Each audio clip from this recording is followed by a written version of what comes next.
a couple of years ago, it was 2020. You guys know what happened in 2020. The churches were shut down. Everything was weird. And I remember meeting this couple. This couple was a couple who never really went to church. The wife was a Catholic who left 40 years ago. And her husband was not a Catholic, not really religious at all, but they wanted to go to a church to talk to any priest. They had no idea who any of the priests were. But at the time I was there. And the wife felt that she was going to die because she might have cancer. And so they were just worried. They were worried. They wanted to come back to God. They wanted to come back to their faith. And I remember at this time, I was like, what do I tell them? They looked at me and they said, Father, what do we do? I feel like my wife is going to die, but we have no faith. And what do you think I had to do? I said, I think it would be good if you got to know the Lord. If you maybe come to church and meet Jesus, right? I had no idea what else to say. And then, they said, how do we do that? And I said, okay. So then I talked about so many things, about God, about meaning, about purpose, about life. And I said, I encouraged them to come to this ministry that at the time our church was putting on to teach people about Jesus Christ, about the very basics about God, like who is God? Why are we here? Where are we going? And so I said, look, you have nothing to lose but everything to gain.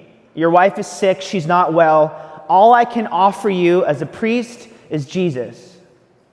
And so she came, the man and wife came, and fast forward, friends, they met Jesus, and their life completely changed. So weeks after that, they started doing this ministry. Then after that, a year later, they started teaching this ministry, doing this ministry. After that, they would invite all these people all around them to meet Christ as they did. Now, fast forward, it's been, think about 2020 to 2026, it's been 6 years, right? The math is right? Been a long time. So ever since then, I would invite them to also share their testimonies and their stories. Fast forward last year, we went to Ireland, and they came, so we became great friends. And I remember they were telling me, they said, Father, our daughter doesn't really go to church and doesn't really believe, and we just really, really want her to believe in God. Anyways, about 3 months ago, I met this woman in her 40s, and guess who it was? It was their daughter. And so then I go, what happened with you? You're the girl that they told me about. And they said, I don't know. So my father, ever since he went through OCIA, so the man, by the way, went through OCIA after his experience. He became Catholic 4 years ago, changed his life. And the wife is still alive because whatever happened to her health, whatever it was, God drew them to the Catholic Church. And so she said to me, my father she used the word pestering me with texts about Jesus and God. And she said at the time, I really didn't care for it, but I was really searching for meaning and purpose and truth. And eventually, my father kept messaging me about how his life changed, and I also wanted my life to change. So then, because of my father, I wanted to come back to the Catholic Church. And so then, eventually, she said to me, another woman from that church approached me, and through her, I also deepened and understood what it means to forgive other people. I don't stand up here just to tell you random stories because it's fun. I'll be honest, sometimes it's fun.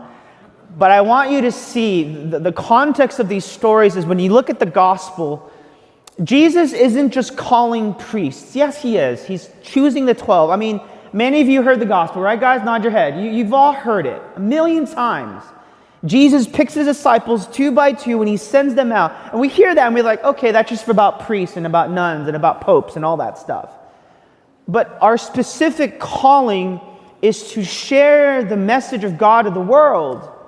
And so I want to go back to you for the first reading. I've shared this a lot already.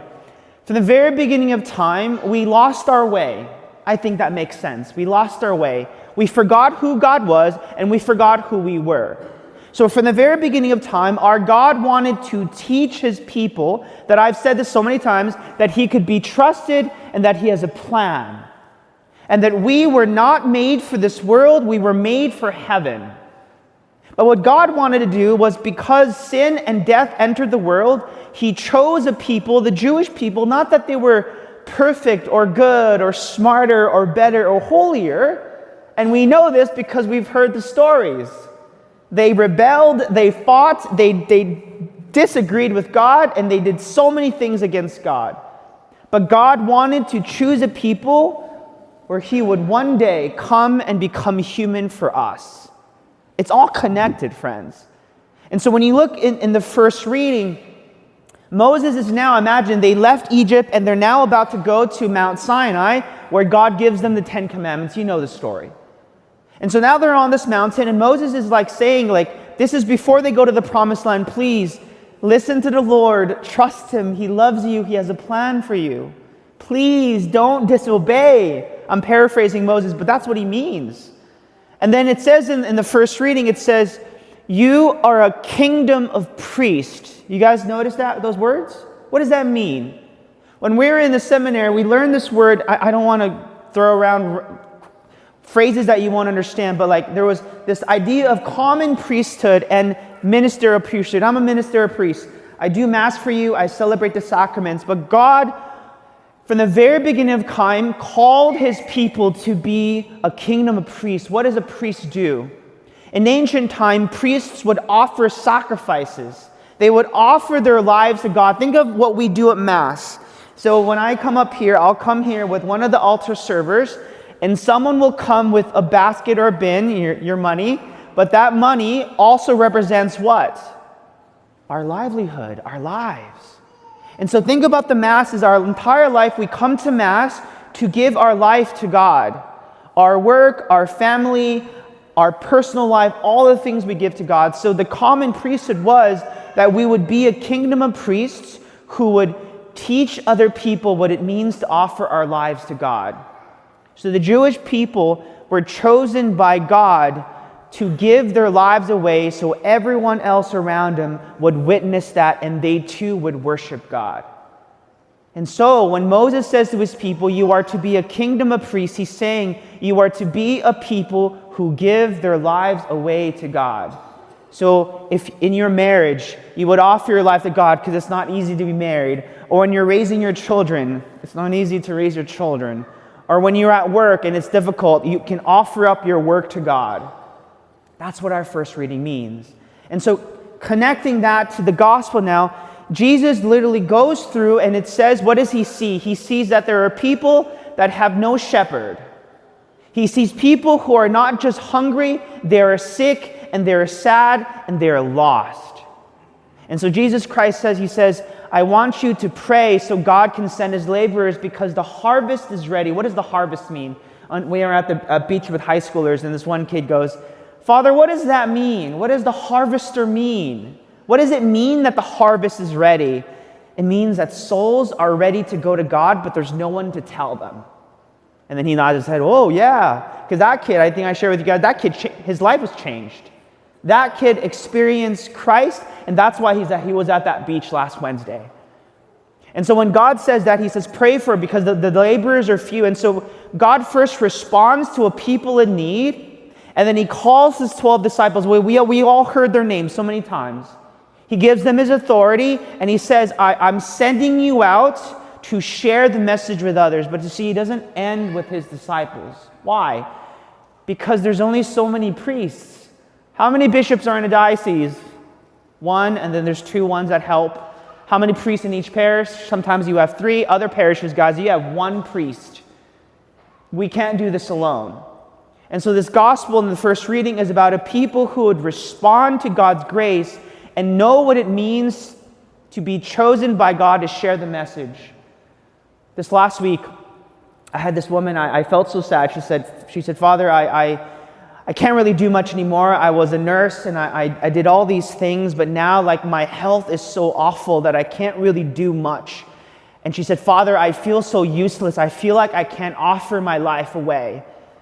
I said, let me tell you, a long time ago there was a saint who also did many things, but eventually she was completely paralyzed from the neck down.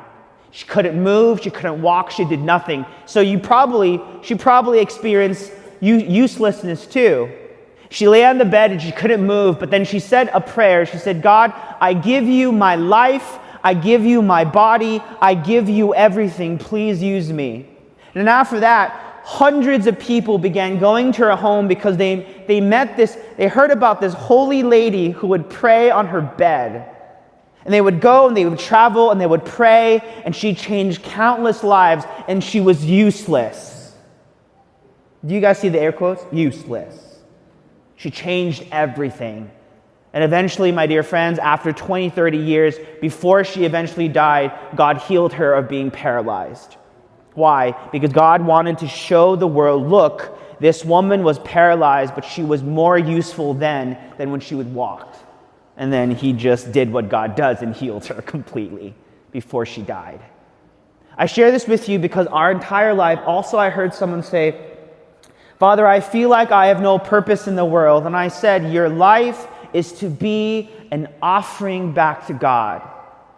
My dear friends, the world does not believe in God. You guys probably know that. I mean, we're blessed. I feel like there's something happening in the world where I am meeting countless people, whether they're in their 20s or older, where they are feeling drawn to religion, to faith, to the Catholic Church. But we as a people are called to witness that, to share that. So when people see our lives, they can see Jesus Christ. That's what this gospel is about. And so I want you to see that, remember these last days after Pentecost, I've been wearing white because it's always been, Trinity, and then all the other stuff I can't remember, Corpus Christi, all these other things that were not green. And sometimes people will be like, Father, doesn't green just mean it's ordinary, meaning we're not doing anything anymore? I was like, no. Green means that now we are walking into ordinary time, looking at Jesus' life and seeing what he did, what he taught, what he preached, but also living that out in our lives. Ordinary time doesn't mean, okay, now we're just going to wait for Christmas and Easter. It means that we are journeying with Christ. And so I encourage you this week to really pray, how can I make my life a living offering to God? In my school, in my work, in my marriage, whatever you do, we offer ourselves to God. Because when we do that, my dear friends, that is the purpose in which God created us.